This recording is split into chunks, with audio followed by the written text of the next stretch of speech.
La línea, una red de corrupción. En la línea todos ocupan un lugar, todos tienen un papel, una tarea asignada en la defraudación aduanera. Esta es una reconstrucción de la evolución de la línea a lo largo del tiempo con base en reportes oficiales de la Comisión Internacional contra la Impunidad en Guatemala, CICIG, y el Ministerio Público. En la investigación de la red criminal, luego de alrededor de 10 meses de escuchas telefónicas, seguimientos policiales y análisis de información, quedó claro la existencia de dos momentos en la estructura de criminales.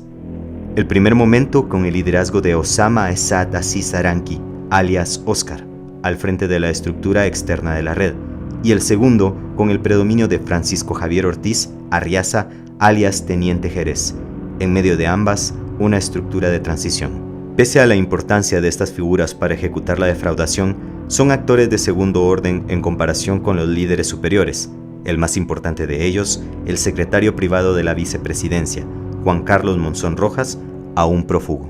Todo empieza con un hilo del cual tirar, con una pista a seguir. A veces esta puede ser una filtración, una confidencia o una traición. En la presente investigación, esta pista empieza con un caso anterior conocido como Furgones 1, el cual buscaba probar la existencia de una red de defraudación aduanera. A la actual investigación se le denomina en los informes Caso Furgones 2. Parte de esa investigación se mantuvo vigente y condujo a la investigación del importador de origen chino Miao Miao, alias Eric. Con su teléfono intervenido, Miao Miao contactó al encargado de la línea en Puerto Quetzal, el coordinador de la estructura externa de este puerto, Julio César Aldana Sosa. Sin saberlo, los investigadores se habían topado con uno de los extremos del hilo, con una de las vetas que les permitiría reconstruir la totalidad de la estructura. Desde un principio fue claro para los investigadores que la red criminal no podía operar sin contactos en la Superintendencia de Administración Tributaria, SAT, que el nexo directo era con los técnicos aduaneros, denominados vistas, pero que las relaciones iban más allá de ellos. Lo que los investigadores no podían imaginar en un primer momento era el alcance de la infiltración de la red en la SAT. No sabían al inicio que esta red alcanzó además al menos a 2 superintendentes, al jefe de la División Sur de Aduanas, al gerente de Recursos Humanos de la SAT, al secretario general del sindicato de la institución y a coordinadores y administradores de aduanas. De Julio Aldana, las escuchas pronto pasaron a su jefe, Osama Esad Aziz Aranqui, quien pronto cobró protagonismo en las llamadas interceptadas. Es el mismo Osama el que da pie a la investigación para que suba un escalón más en la cadena de mando de la estructura. El 4 de junio, Osama celebra su cumpleaños número 47 con una fiesta en las bodegas de su empresa, Universal Babies. En ese festejo aparece su superior, Salvador Estuardo González Álvarez, alias ECO, el representante legal y presidente del Consejo de Accionistas de Corporación de Noticias, empresa madre de Diario Siglo XXI, un personaje que no había podido ser identificado hasta ese momento. El 11 de agosto de 2014, los investigadores realizan un seguimiento a los cabecillas de la red detectados hasta ese momento.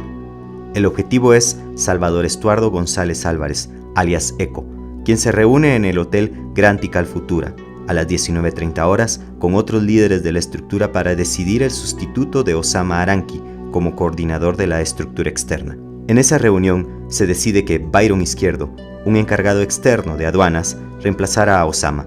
Tras concluir el encuentro de los subordinados de ECO, dejan el lugar. Sin embargo, aún resta una vista más. A las 21:30 horas llega al lobby del hotel un hombre llamado en las escuchas telefónicas JC, y que luego será identificado como Juan Carlos Monzón Rojas, el secretario privado de la entonces vicepresidenta Roxana Valdetti. Audios de escuchas posteriores no dejan lugar a dudas. JC, Juan Carlos Monzón, es el líder general de la línea, emite órdenes, pide informes, delega responsabilidades.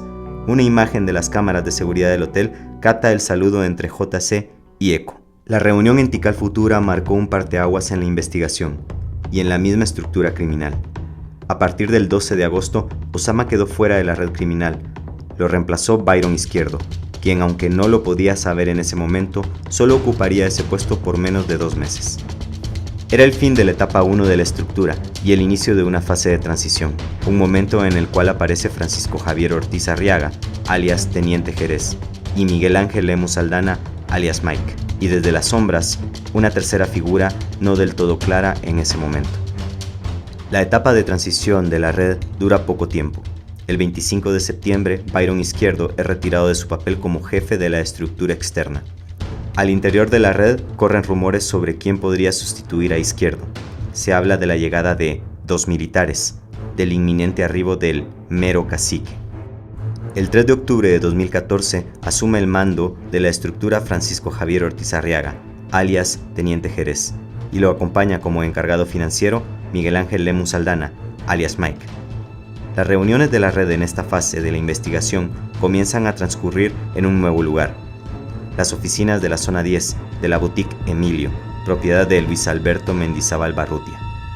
Es desde las oficinas de Boutique Emilio donde, según hipótesis de la CICIG y del Ministerio Público, se urdió una conspiración más al interior de la red.